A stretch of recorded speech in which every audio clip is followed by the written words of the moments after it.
Now Iblis is a creation of God. Iblis is a creation of God. Iblis is a jinn. Iblis is, he's made of fire, which the Qur'an talks again in several places that he's made of fire.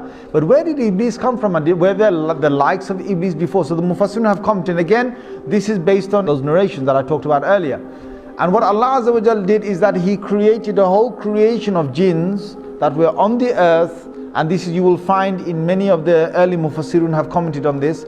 He created them on the earth and they had got taklif. Now what is taklif? Taklif is that God's now given them a responsibility to recognize Him. Now when Allah gives responsibility to creation, He will send messengers.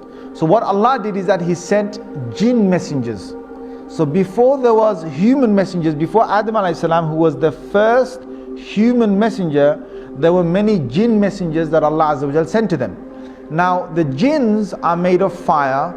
And the jinns, one of the things they have inside, being fiery is that you're angry and you're hasty, you're fast, you're very powerful. Now the sifat and the qualities that the jinns have between them is that they are in fights and they are in quarrels and they are in superiority and who can prove who's greater. This is one of the nature of the jinns, and they're always in the spirit of challenge. Now there are good jinns. Allah Azza wa Jalla has said that in Surah Jinn itself. He's talked about two different groups of jinns, and He said the salihun, and there's those who are pious and those who are not pious. Now the ones that were on the earth were both types, and messengers came down.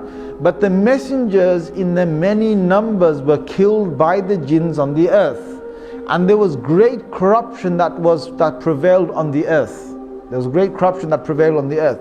Now there was one notable jinn that was very pious. Iblis, being who he was a good jinn, and he started to worship God to the extent, because jinns could fly, and jinns could go through many of the heavens. They could go up and down. They didn't have to stay on the earth. They could travel up. It was only when Rasulullah sallallahu alaihi wasallam came that they were trapped within this first universe. This is clear from the Qur'an.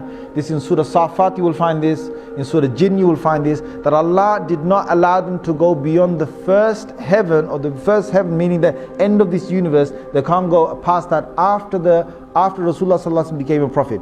But before that they could go above that. So what happened is that on these travels, Iblis proved himself that he was so close to God. And Allah Azza wa Jal then allowed him to get closer and closer to higher and higher basically. And they say in some of these narrations that there was no space in the heavens was left, like no large space was left in the heaven, but Iblis had gone there and he had worshipped God. So he was a very, very, very close, you could say jinn, servant jinn, however you want to put it, to God.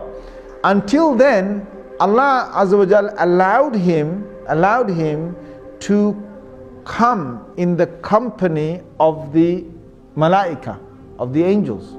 And he got the chance to be in the company of the malaika. Allah decided that He's going to send the angels down to the earth and to banish the mutamarrideen, or those jinns that had causes a lot of corruption on the earth.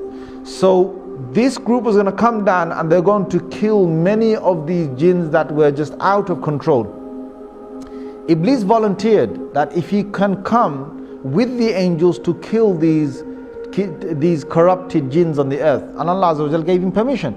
So he came and they killed a lot of these jinns. They left only a few on the earth, and from these few again the progeny of the jinns would start. Now Iblis returns back. Now many, maybe hundreds of years, I don't know, whatever is going by, because jinns have very long lives. They don't have short lives that the human beings that, we only have 60, 70, 100 years. They have hundreds of years. Perhaps they could have a few thousands of years of living. Now you've got Iblis that has gone down there, that has banished these jinns, most of them who are corrupted on the earth, and is returned back with the angels. Now he was with the angels, but Allah makes it very clear that he was not from the malaika, he was from the jinn. Now why Allah makes that clear is because we understand that no malak or no angel can ever disobey Allah Azza wa Jal.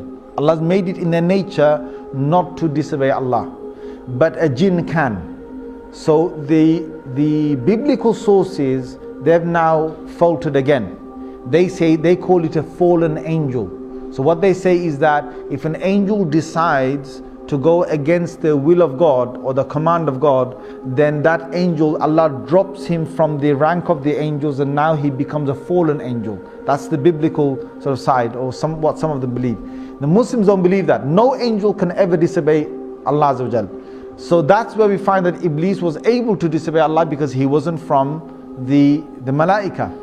Now there's one thing here. Why is it that Iblis is now going to disobey God? Now you've got to understand the whole thing behind the creation of Adam alayhi salam.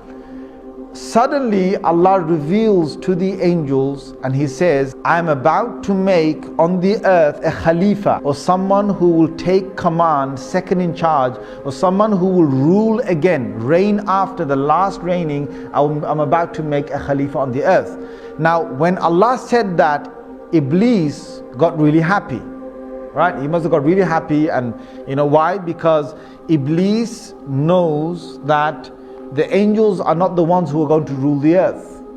If there's anyone, there's going to be the creation from the jinns. Allah is going to now make a Khalifa perhaps from the jinns. But Allah's decision wasn't that He's going to make a Khalifa or a vicegerent from the jinns. His decision now was that He's going to create this new creation. Now this shocked Iblis, because all these years that Iblis had worshipped Allah and had been so good was because he wanted power. He wanted prestige. He wanted to be in charge on the earth. He wanted to be, come back on the earth, and he's going to be sent perhaps as a messenger, or he's going to be sent with a new command of God on the earth, or he's going to be in charge of the jinns on the earth. There's something beautiful that's going to come for Iblis, something that he had a big glimmer and a big hope in, and all that was getting crushed now with this new creation. Now who is this new creation?